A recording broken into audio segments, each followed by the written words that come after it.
Hi, welcome back. Today we're going to be talking about Module 7. So, Module 7 I have open right here. We're going to be talking about subject, verb, and pronoun antecedent agreement to help us with our writing. Okay, so we'll be working on that in our textbook and in Hawks. Okay, and you can see everything is right here when you click on Module 7. Okay, there's our Hawks. The last thing we're really focusing on that I wanted to talk about is our reader response. So we've done one of those in the earlier modules. Okay, we're going to look at the second reader response essay. Okay, Blue Collar Brilliance. Okay, there are two versions here for you to look at. Okay, this one is, if you just scroll down, you can see, okay, the original there. Okay, if you want to see it here, we have the online version. Okay, whatever one you prefer is fine. Okay, and then this is the important thing I wanted to show you. So just like last time, when you click on this, this is the sheet that shows how I grade and what you need to do exactly. If you follow this sheet and you do your best, you will do just fine. Okay, a lot of you decide you want to write your own format and you want to do it how you want. Okay, it's very specific. There's nothing fancy about it. It's an MLA format and it's very specific and very structured. Okay, so when you look down, we're doing our second reader response. Okay, we did our first one already. Okay, it's a 3-paragraph response. The first paragraph has to summarize the reading. Okay, and there's specifics here. Include the title in quotes and the author's full name in the first sentence. Okay, once you reference the author after that, you do not use their first name, only their last name. Okay, you're not using any direct quotes. Okay, it should be a summary in your own words. Okay, the second paragraph, okay, is a personal connection or reaction.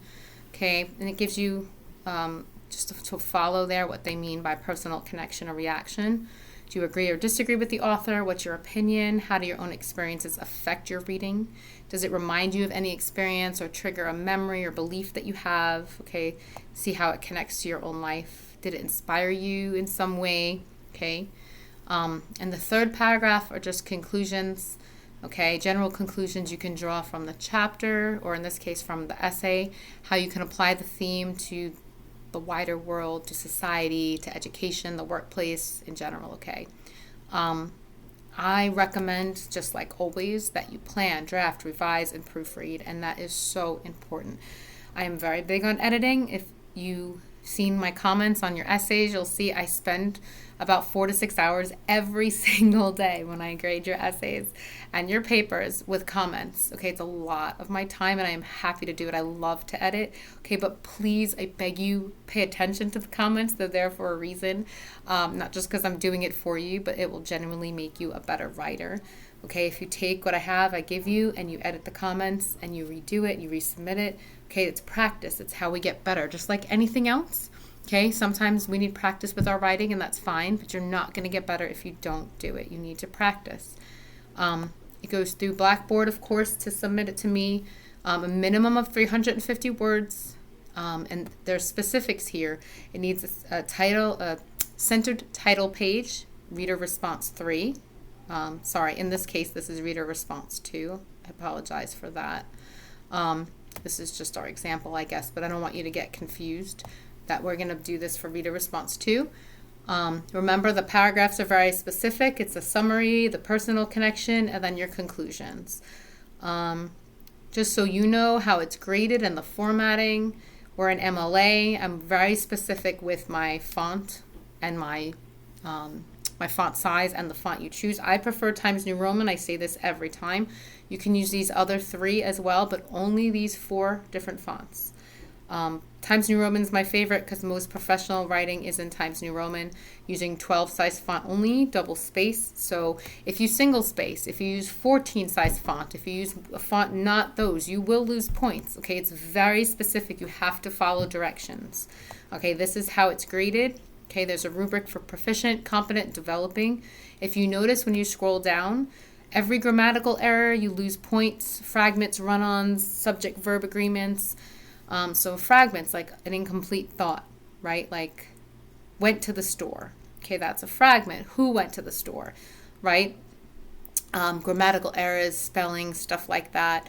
Forgetting periods, commas, Tense issues are another thing that I noticed in a lot of your essays. So if you're talking about a group of people or they, okay, that's plural, then your next sentence can't have something singular, okay, meaning one person. You're talking about a group of people, so then you can't say she because that's one person, right? But when the rest of your sentence had they or them, okay, that's plural. So just making sure everything matches and agrees. That's a big thing, and you lose points for that, as well as formatting. So if you're, like I said, going to decide to do a different font, a different font size, okay, you lose points for all of that. So don't do that to yourself. And I beg you, please. Like I said, I spend a lot of time editing, and I love it, but it's really to help you. I notice some of you don't read the editing at all. It's very obvious when you send me something similar back with the same exact mistakes. Okay, you don't read what I write. Please read what I write. It's really there to help you. Again, it's like I said, writing's practice.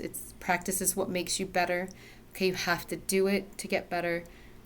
If you're not going to do it, it's not just going to happen because you want to. So please take the time. These essays are all worth a lot of points. Okay, if you notice if they're late and you're not doing them, you'll notice your average drop significantly, especially if you have a 0 in any assignment, and especially on these essays. Don't do that to yourself. I know you're all busy. I get it. I do a lot of things too. I work 2 jobs. I have 2 children. I always drive all over Greenville County doing things. And I get it, okay? But you've got to make time. You got to prioritize. You're in school for a reason. It's important to you. Even if you don't like to write, look at it as it's to get you to your actual goal, okay? Not everyone wants to be an English teacher. That's fine. I get that. But you need this class to do what you want to do, okay? So look at it that way. If it's not your thing, I get it. But you need to do this, and you can do it, okay? But you've got to put the time in, and you got to put the work in. So if you work a job, if you have children of your own, if you go to, go take in other classes at school, not just mine, obviously time management is key.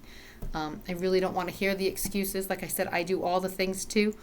Okay, so it's figuring out how to manage it, because you can make it work. You got to organize yourself, and we talked about that at the beginning of the semester, and I'm still going to say that throughout because it's key. Okay, you can't save this stuff to the last minute. If you want me to help you at 10:45 at night, I can't provide you that feedback that you deserve in 15 minutes or so.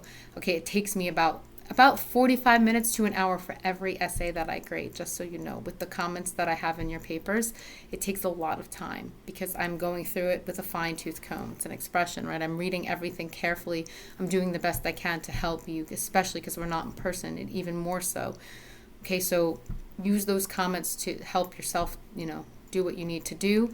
But you got to put the work in and organize your time. So what I recommend, look at the video, look at the module early in the week. As soon as the new module starts, at least know what's coming. You know what essays do. You have to do all these different things.